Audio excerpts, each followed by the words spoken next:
Hotep, I'm Dr. Gloria Lattimore Peace, host and producer of OmniU Presents, the H3O Art of Life show.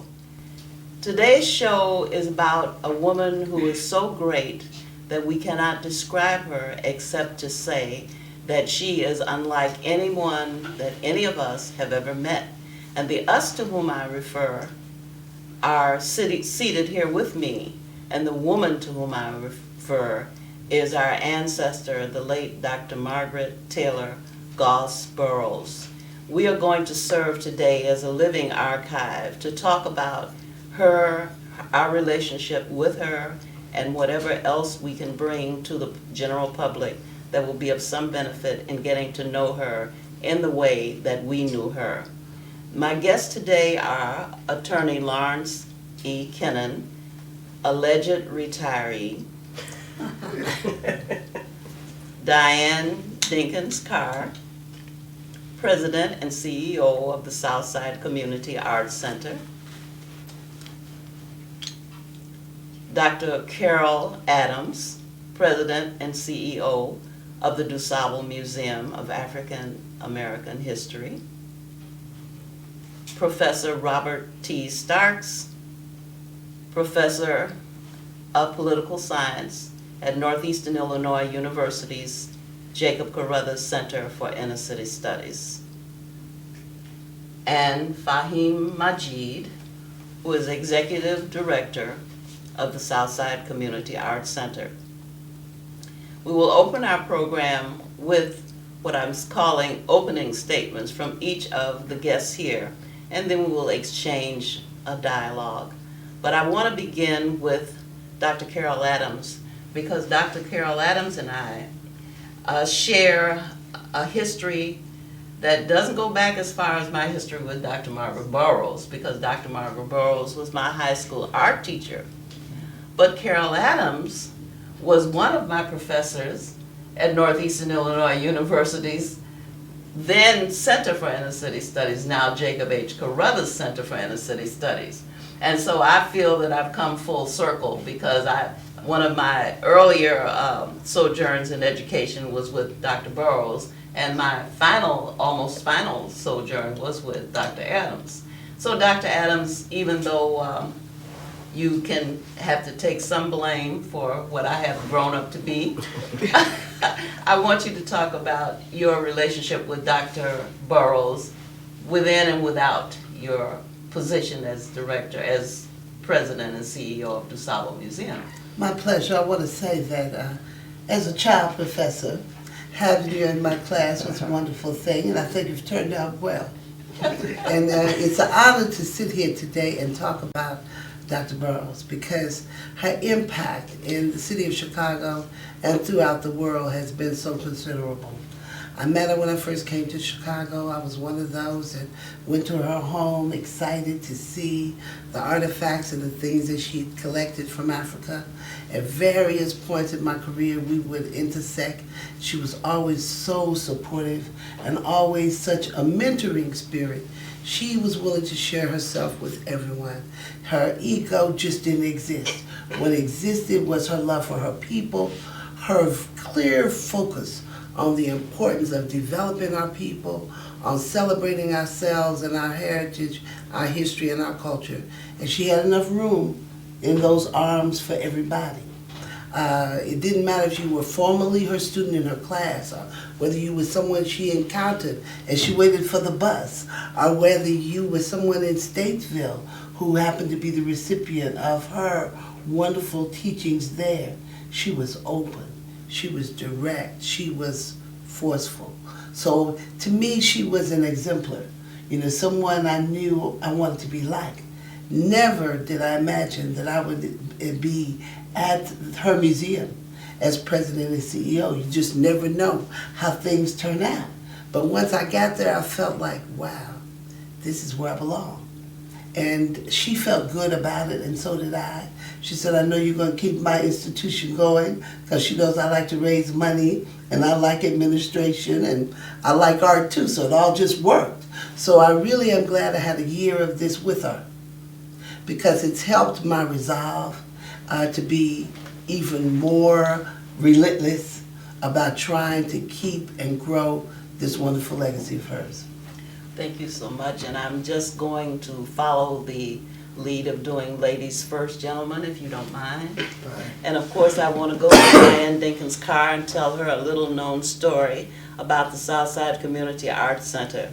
Some time ago, I was able to get a small grant for training or offering some educational services to inner city youth. And I needed a place to do that. And so I came to the Southside Community Arts Center, and I really don't know who gave me permission to do this. I'm sure that Dr. Burroughs must have cleared the way, because there was not a problem at all. I wanted to bring some young people in, and I wanted to give them training in videography, because I realized that there are a lot of things that young people can do that will earn them income, and will also develop skills that they can use in later life. And so I wanted them to learn photography and videography. So we hired somebody to teach them those things, and we hired somebody to teach them airbrushing. And we actually had airbrush and photography and videography classes at the Southside Community Arts Center. In addition, I used to bring my own children there to take classes at the Southside Community Arts Center. So I knew something about the Southside Community Arts Center maybe before you were born, but certainly before you came there as president and CEO. So I'd like you to tell us that story about how well you know Dr. Burroughs. Well, Margaret introduced my parents. Yes. So I've been knowing her for many, many years, and all the artists would gather in her kitchen, in her home. And as a child, you had to do what your parents told you to do. So I had to go with my parents to Margaret's house and sit in the kitchen and hear some stories and old wise tales and just the history of art and the artists of the community and Southside Community Arts Center. So when people ask me, Diane, how do you have this wealth of information on African American artists, I just tell them it comes natural because I've heard so many stories from Elizabeth Catlett, Couture, Charles White, Archibald Motley. It just comes natural because Margaret would tell these stories, or some of the artists would gather in her kitchen, and I would meet them when I was a child, so I knew their history going way back. And then Margaret asked me I grew up in the center, I did a lot of volunteer work, but in 1990, Margaret asked me to become a board member of the Southside Community Arts Center. I really didn't want to do it because I grew up there, I was just always involved, and I wanted just to be away from it and do something different. But since Margaret asked me, I said yes. So in 1990, I sat back. Herbert Nipson was the president at the time, and he mentored me along with Margaret on how the center ran, how to curate an exhibit. So in 1998, they voted me as board president, and I thought I was going to be president for 2 years. And here it is, 2011. President for life. I mean 2010, and I'm still president going into 2011. And I've been trying to step back, but the board keeps saying, no, no, no. So I feel as though personally, I have to continue her legacy. Yes. Margaret and I, we were working on a project together. Margaret wanted to know the price of the vacant lot just to the north of us, which Apostolic Church of God owns. And I was working with the minister over there, Dr. Horace Smith, so we could get a price. Margaret was going to raise the money to buy the lot. And then we were going to put an African American art museum there. So I feel as though I have to continue her dream and her legacy on securing the lot, raising the funds to build the museum. And a lot of people have been asking, they haven't heard my words or my expression about Margaret and being memorialized, but it's so personal to me. I feel as though I like to keep it to myself. I did ask Faheem to put a statement up on the website, which he did, on behalf of the board and the staff. So Faheem took that responsibility. But when it comes to Margaret, I will see her once or twice a month. So she was always at the center. She was always giving us direction on what to do, how to keep the center going, and keep the doors open. So she will always be a great inspiration, not only for me, but for Southside Community Arts Center and DuSable Music. Carol and I and Faheem, we have to really, keep this legacy going, which we will. But a lot of people don't understand. We have a lot on our shoulders. I mean, we don't expect to fill those shoes. None of us feel that, because those are shoes that cannot be filled. But we are determined to continue where she left off. Well, before I go to Faheem, I just wanted to, I took a quote out of her book, Life with Margaret, which is such a delight to read. There are just so many stories about her experiences and so much good sage advice about all the things that concern us as individuals and as a people. And what she says in her own words is, I envision the development of a cultural and arts center edition in which classes will be offered in the arts and crafts, writers group and poetry reading programs that offer open mic gatherings, a theater that will produce plays by and about African Americans, an art gallery to showcase the work of Black artists, the development of classical and popular music groups, and a dance studio to teach modern and African dance. Lastly, I envision the addition of a banquet hall and restaurant specializing in soul, African, and Caribbean food. So if you're saying that nobody can fill her shoes, she has left you some really major work to do, people. So let's have it understood that I have just now made it public so that the public now knows who to look to. Dr. Carol Adams, Diane Dinkins-Carr, and now I'm going to Faheem, who is executive director, so you know what your marching orders are. So now let's hear your personal story while you chew on that. Yeah.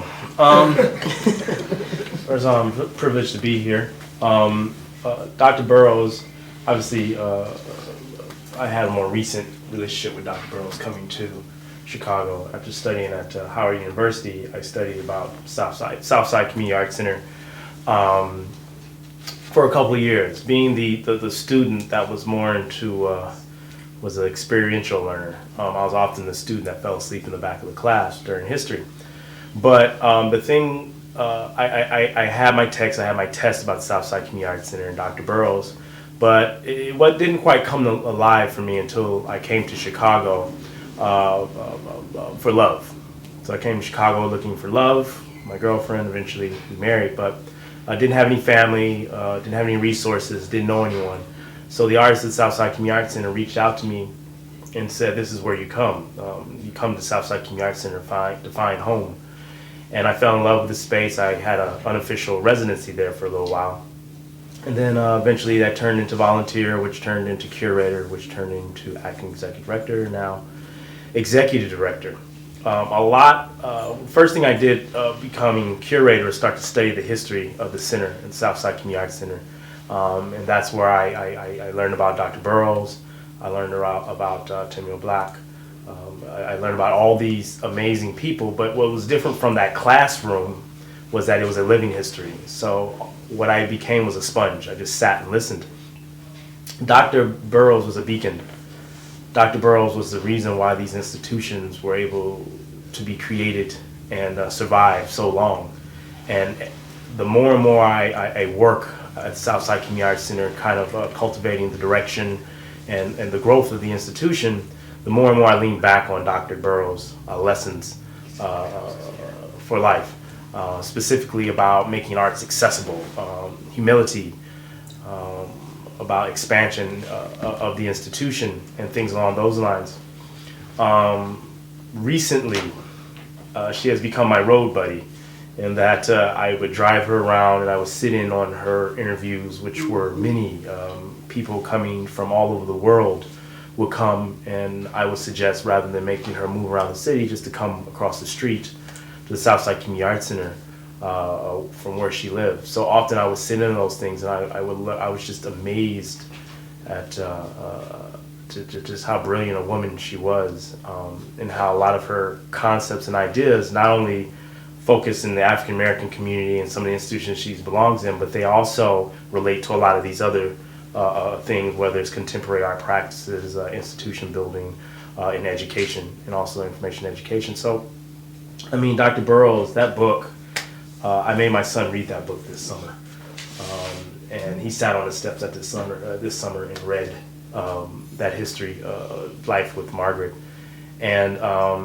he got a lot out of that, and I'm hoping he will continue to read it and grow from it as I've grown from it. But not only does Dr. Burroughs' work, her life work, touch what I've done in the institution, also touches my artwork as well, in that my thesis was based, in Masters in Art, was based a lot on her artwork and her principles. But once again, I could just go on forever about Dr. Burroughs. It's very challenging to edit down the conversation, but Dr. Burroughs is someone who's still living in our hearts, and her presence is very much felt. I don't feel like she's transitioned, but she lives on in all of us and her institutions, which continue to grow. And the charge that Dr. Peace, you're talking about, I'm completely aware of that. Dr. Burroughs talks about that all the time. As Diane said, she said, we're going to buy this lot. We're going to continue to grow. This summer, she spent a lot of time with youth, of doing poetry and inspiring a younger generation who were just floored by her energy. From talking to her, we've brought back the poetry guilds to the center. We brought back a lot of the music, and we're continuing to grow. And that's I think that's what she wanted. As long as you're moving forward and not moving back, that's one of the main lessons, just to always grow and continue forward. You know, Professor Robert Starks, I have to hasten to add, Robert Starks was my colleague at Northeastern Illinois University Center for Inner City Studies, and I have to hasten to add that he and Carol Adams hit the ground running.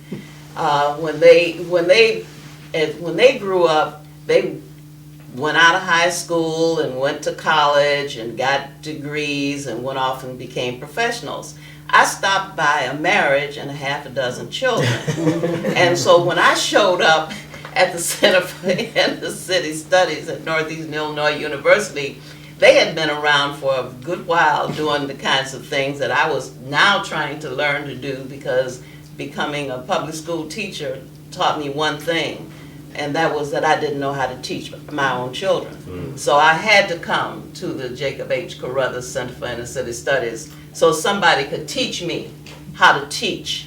And so I was very pleased to have had Dr. Adams as an instructor, as well as having Bob Starks as my colleague, because we used to have some great staff meetings on essentially every Friday. I could not wait to get there, because there were always, the people that I worked with knew everything that was going on everywhere in the world. And so, you know, I just sit there and listen to all of them talk about the things that they had done, and I grew as a result. And so, Professor Starks, I salute you for being in that energy that you know, has contributed to my own academic growth. Thank you very much. And so now you may speak. Thank you. Well, again, it's a pleasure to be here to talk about a woman that I think is a giant, not only in Chicago, but as the other speakers have said, in the world. Margaret, I first met her in college, going to the museum that was in her house, and of course was quite fascinated by her energy, as well as that of her husband, Charles. Charles was just a warm and person who was very eager to share. And of course, having the background in the Soviet Union, I would sit and just listen to the stories that he would tell about it. And of course, Margaret, in my estimation, is not only a builder, an institution builder, but she's also the personification of the arts, because she touched all of the arts: music, dance, theater, poetry, as well as the visual arts. She was also a living historian. So, I've always loved to sit at the feet of people like Ish Flory and Tim Black and Sue Woodson, as well as Margaret, and listen to their stories. And they would correct me on things that I had read in books and stuff, and they would tell me, no, it wasn't exactly like that.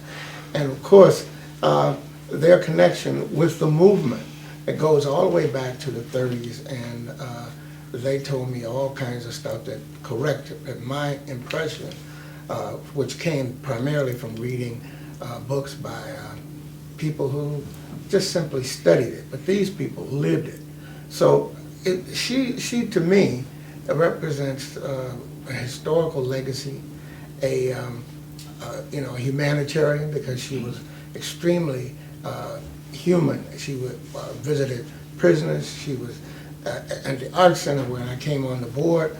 She embraced me, and she came to my home on several occasions, and loved her. She loved my children and my family, and we really, really had a good time when she came. I didn't want to save Lawrence Kennon, whom I call Larry Kennon, to last, but it's appropriate that he should be last, because actually I knew Larry before I knew any of the rest of the people here on this panel. And when I met Larry, I called him an alleged retiree because he thinks he's retired from law practice, but of course he can't retire because nobody's going to let him. But when I met him, he was doing exactly the same things, and this was eons ago, Larry, that I met you, and you were active in politics, and you were with the NAACP, and you had the young lawyers, and you were doing all these radical things. And in addition to being an assistant state's attorney, as I recall, and you were hanging out with radical people, and I was the reason I met you is because I was hanging out with those same people, and it was wonderful to be in that environment because you could measure yourself, you could measure your naivete and your lack of knowledge by the things that you heard in those places where those people gathered. And one of the places where people gathered, of course, was at Dr. Margaret Burroughs' home. And you might go there and find Frank London Brown, you might find Oscar Brown Jr., you would, Gwendolyn Brooks, you would find these people who were doing real things in the real world. John O'Killens, all of these people were her friends and her comrades, and Lawrence Kennon was in the bunch. So I just thought that I would point out the fact that I have known Lawrence for a very, very long time, and I don't expect him to change because I have watched him for probably a half a century, and I haven't seen one thing change about him. But you might want to tell us why you, while you're talking about Dr. Margaret Burroughs, why you remain so staunch. Well, I am, as others, honored to have the opportunity to discuss Margaret Burroughs, Dr. Margaret Burroughs. She is an icon. She is an icon. She was a Renaissance person who I learned about, and I've been sitting here trying to remember, where did I first meet her? And I can't remember when I first met her because I'd always heard about her. My colleagues had been her students at DuSable. I was born and raised on the west side, and I went to Wabash YMCA, which had a program called Highway. And there I met all of the DuSable, Phillips, and all the other people, and those who had had Margaret Burroughs. And I heard about her. She said, oh, she wore that short hair, and she was way out, that kind of thing is what I always heard. So after I got an opportunity to meet her, as you were kind enough to say, I was considered a radical. I believed in justice, human rights and justice. So, but my approach to Margaret, and let me go back, see, I got a little scholarship when I was 12 to go to the Art Institute, and I did a little drawing as an early person. So I always had this interest in art, in addition and on top of all of the other things that I did. So when I got a chance to meet Margaret, and we talked back and forth, and I don't remember exactly the beginning. Later on, I learned that Margaret Burroughs was a fighter. She was a warrior. And in addition to the arts, she had this struggle to make sure that particularly black people, whom she loved, were given the opportunity to have full justice, human justice, social justice, and I knew her as a fighter.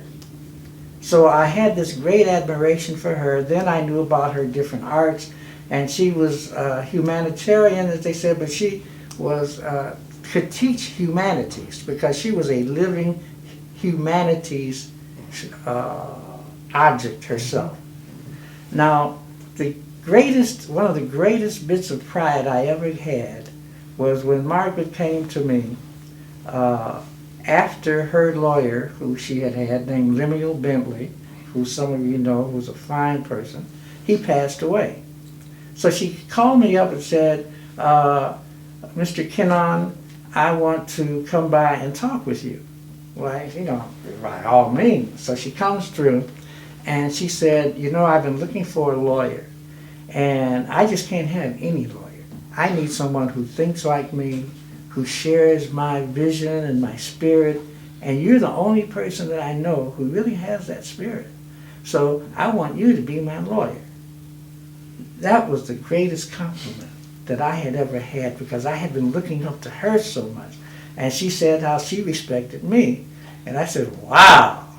So, and then she said, and so so she didn't call me Lawrence. She always called me Mr. Kennon. And so I said, Dr. Burroughs, she says, you don't have to call me Dr. Burroughs, you can call me Margaret. I said, oh no, you're Dr. Burroughs to me. So then she said, well, Mr. Kennon, I said, well, let me just, while we're talking, actually my name is pronounced Kennon. She said, all right, Mr. Kennon.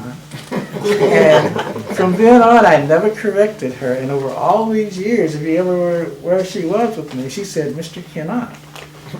Another example, when I had a young mentee, a lawyer named Derek Key, who was a very bright person and who really had my spirit, who really reminded me of myself. So he wasn't that into art, so I told him about art, and I had him bring his children to the art center. So when he came in, Margaret was there, and I introduced, and I'd had him know who Margaret was. I told him about her, had him read about her. He brought his children there, and in the lobby, she was there. I introduced him to her and her to him, and he had 3 children, a boy of about 9, another boy of about 8, and a little youngster about 3 or 4, a girl. So she met him, I told her about him and everything. She said, fine. Then she turned to the children, and she began talking to the children, telling them about the future that lies ahead of them and about art and how they should get to know art, and really talked with them. So after, later on, the children said, oh, she's such a great person. They were so impressed with her. And he was impressed with her because she was so impressed with his children, which is a microcosm of who she was. Because as you know, when she talks about her legacy and what the legacy we should have, she says, pass it on to the next generation. And that was a living example of how she wanted to share herself with that next generation upon just meeting him. And he told me, Derek told me how he could see what a great person she was, because she was vast. She was beyond the arts. She was beyond all of us here. All of us together are not a Margaret Burroughs. And she was a fighter. And she said, you've got to fight. You have to respond to these things and don't let people take advantage of you. We are the greatest people. And she talked about how we come from the kings of the universe, how we started in Africa and everything comes from us. So that we should be the ones who are proud over the other people. And we should not let them be the rulers. We have the greatest in arts, the greatest in minds, and she went through. She talked about, and I'll be off, but she talked about when she was a youngster and how she sat with these great people. She and I shared Paul Robeson. Paul Robeson is my forever hero, and who was a Renaissance person. She was a Renaissance person, and she had known Paul Robeson. Well, anybody who I could touch who knew Paul Robeson, to me, was a very great person. And of course, Sue Whitson, who's has a home gallery and a lover of the arts, also had known Paul Robeson. So we shared that together, and I think that I got that tremendous honor and that tremendous compliment when she told me she wanted me to be her lawyer. And I did her will, I did many of the other things that I can say now. She later got another person just before she passed to get a new will, so mine weren't there. But last thing I'll say is that she was really a socialist. She believed that we all are equal, we all should share together. And she was called a communist because she dealt with people who were, one of my other heroes is Ismail Fleury, in addition to Tim Black, who will tell you I met both of them, Tim Black and Ishmael, on the same day. So when you have those kind of people to help guide your spirit, Dr. P said, why am I still doing it? When I retired, I said, I retired from the practice, but not from the struggle. And as long as the struggle is out here, and as long as we are being subjected to police brutality and all of the other indignities, I just feel I have an obligation to continue to fight. Now in the name of the great Dr. Burroughs. Well, Dr. Burroughs referred to herself as a humanist. Mm-hmm. And I think that fits her because she was interested in justice for all people. Mm-hmm. And while her focus and her concentration was on her own kinship group, she certainly understood injustices, and she certainly understood the struggle, and she certainly paid some penalties for having been taking the right side, being on the right side of history. Well, as you know, Gloria, we had a panel that featured some of the various people from different countries who had associated with her because she had helped them with their struggles. Mm-hmm. And represented on it was someone from Puerto Rico, because she'd gotten very much engaged in their struggle. And they donated to the DeSable Museum in her behalf a portrait of Schomburg, who was an African Puerto Rican. Many people don't know that, of the Schomburg, founded the Schomburg in New York, because of Margaret's work, and they asked her to help them with their causes. She traveled there, spoke there not very long ago. She helped the local Puerto Rican community start their cultural center. She helped a lot of other folks start museums, not just African Americans. She went to Venezuela. She went to Cuba. She went to China. Everywhere she went in the world was in the interest of human rights. She didn't travel as a tourist. When she went, people welcomed her. She lived their life. She gave advice. She exchanged work, and she brought back the work of these people. She helped many a struggling artist from another country. True. Mm-hmm. And when she says in her book, man's dearest possession is life, he must so live that on dying he might say, all my life and all my strength I gave to the finest cause in the world, the fight for the liberation of mankind.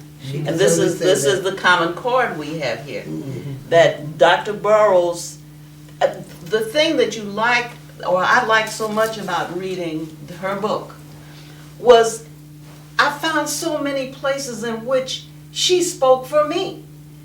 I fully agreed with her concerns, and I fully agreed with her take on her concerns. For example, she talked about the key issues that concerned her. I'm going to tell you what they are so that you can contribute something here. Her first concern, or the first one that I encountered in her book, is economic advancement. She wanted us to trade with each other. That is why she had you as her lawyer, in addition to the fact that you shared her views. She wanted somebody to look like her. In her book, she said, if you need a plumber, if you need an electrician, whomever you need, you should be looking for somebody to look like you. We need to advance economically.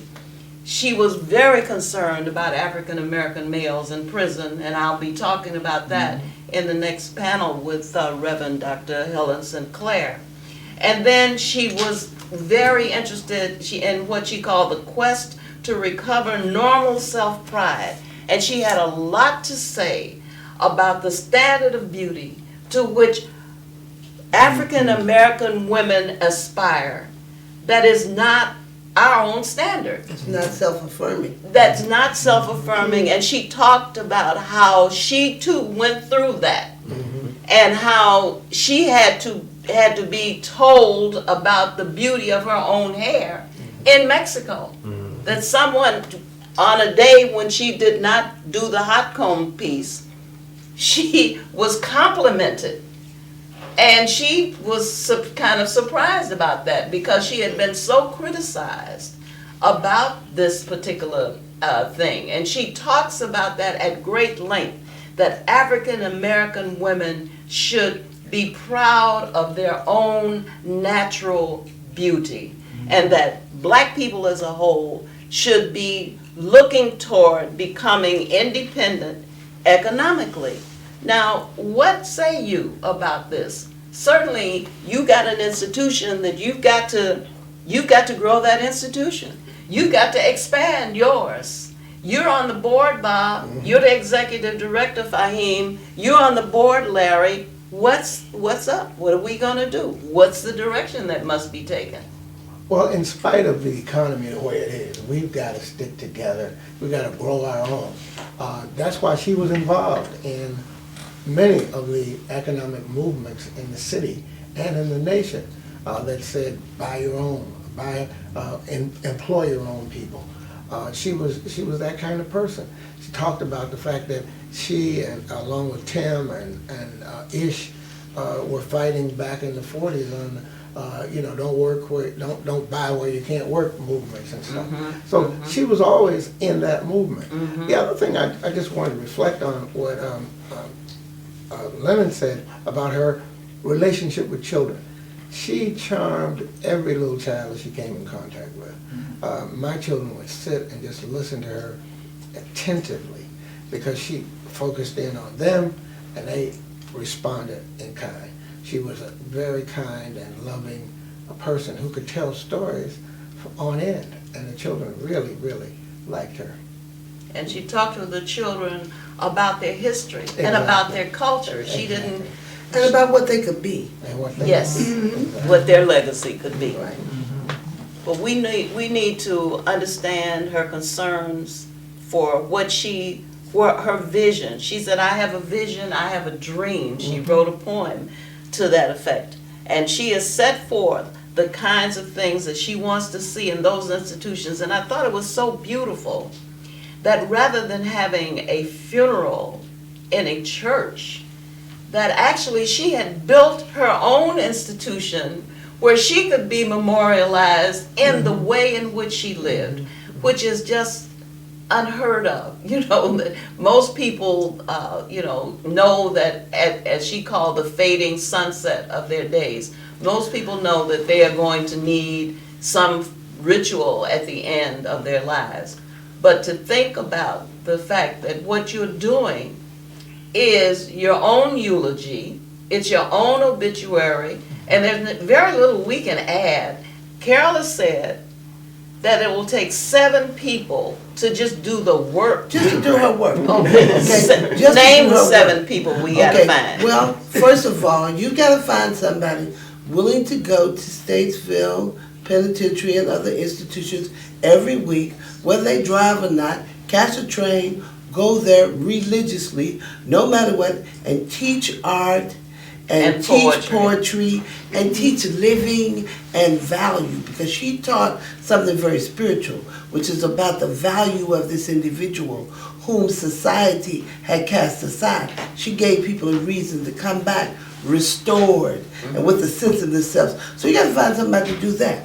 You got to find somebody to build and sustain institutions in our communities and in our neighborhoods. You got to find somebody that's engaged in education and the education of our people at every level, at elementary, at high school, and at college. She taught at all of those levels. Someone who is a fearless activist who, despite whatever circumstance and situation, whether she's teaching in a public school or got a museum on the public land, if she's got to fight the powers that be, she wasn't afraid to do it. So she wasn't going to say, I can't speak out about this because so-and-so might get mad. Or I can't do this.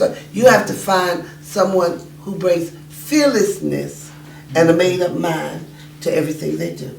They can pull other people and inspire other people to want to be better and to make folk understand that they have to pay for these institutions, to make folk excited about being in her presence and helping her to build the dream. Because she wasn't so much as a dreamer as she was a builder.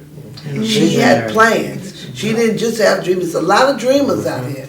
She was visionary. But they say exactly she was a visionary. Yes, but she knew how to get the work done, put it in. Somebody who is tireless, who is not going to lay down and say they're tired. You know, who's going to keep their eyes on the prize and keep on working. So I think all of us are going to be trying to pull on the Margaret in us. Do that piece of the work we can do, recognizing, as Diane said, I think a little earlier, none of us can fill those shoes. It's going to take a lot of different feet. That's right. To try to do it, but we've got the example. We've got the challenge, we got the charge, and we're going to do it. And we have each other. You know, when someone, I mean, that's a lot of work. I mean, Carol and I, we talk a lot today. Well, Carol and I, we go way back. Yeah. But I'm glad that Carol is at the museum. And I'm glad you're at the South Side. Yeah. And then that's no stage joke, I really am, because I know you're going to do it, and you know I'm going to do it. Right, and we know how each other think, and we have each other's back. So we know the two great institutions are taken care of. So that's what I'm happy about. But Carol and I, we've been talking for a year now on how to move forward, what our responsibilities are. So we have some things already set in our mind, but we can't do it ourselves. We're just two individuals. You know, we get burned out anyway, just on the daily. So make the appeal. We need help. I mean, That's right. everyone Become members of our organization. become members of the Southside Community Arts Center, the South Museum, and just don't become a member and don't come back and support us and do volunteer work. We always looking for volunteers. And we're looking for contributions made to honor Dr. Burroughs. The Southside Community Arts Center is 70 years old, ladies and gentlemen. Yes. And the museum is going to be 50 years old.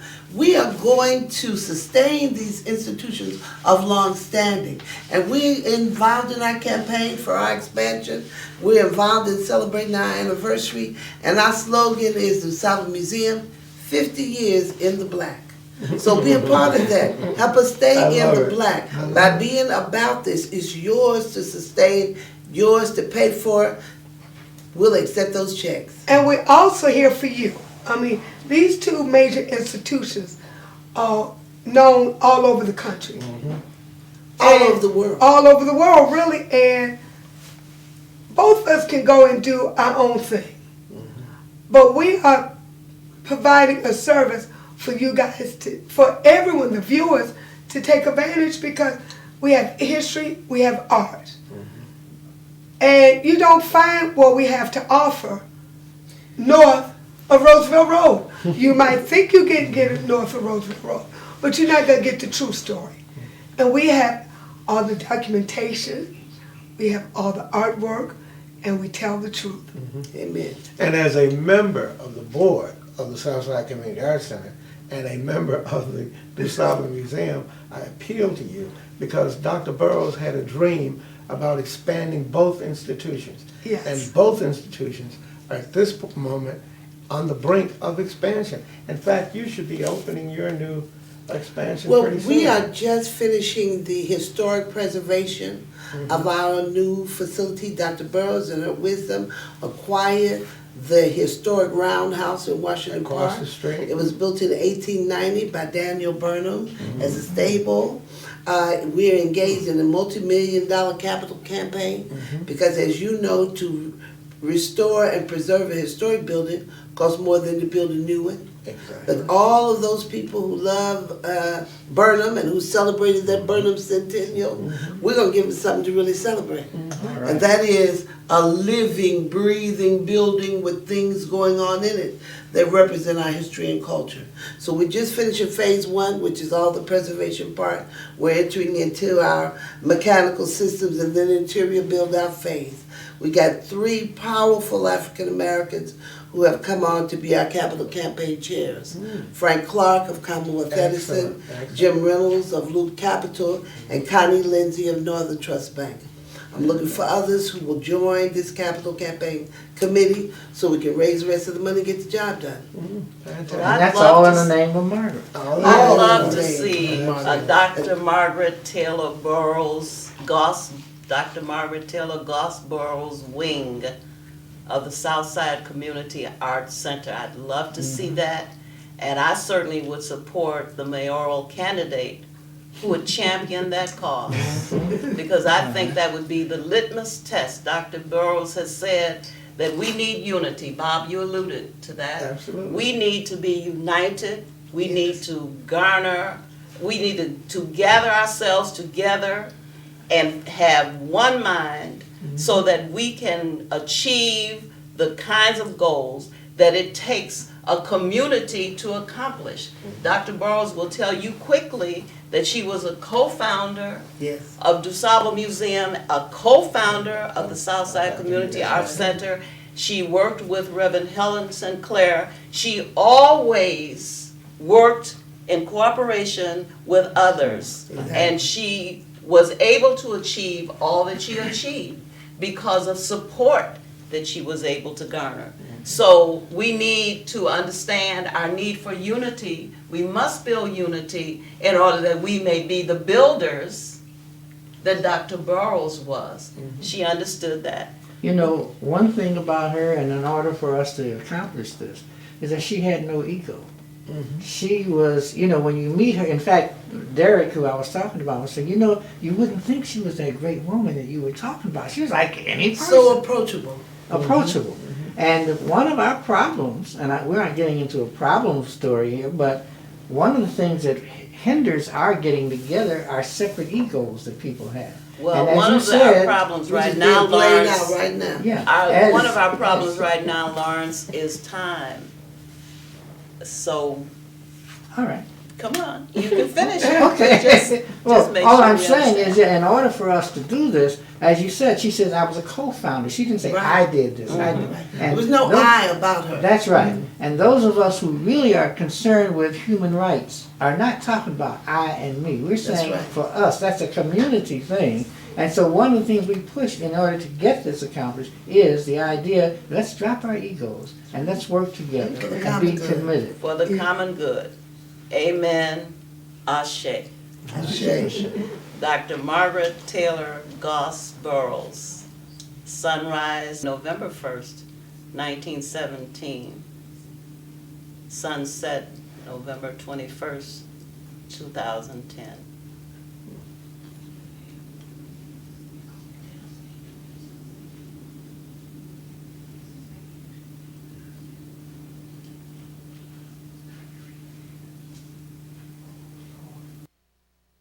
soldier, the message, I'll call for unity.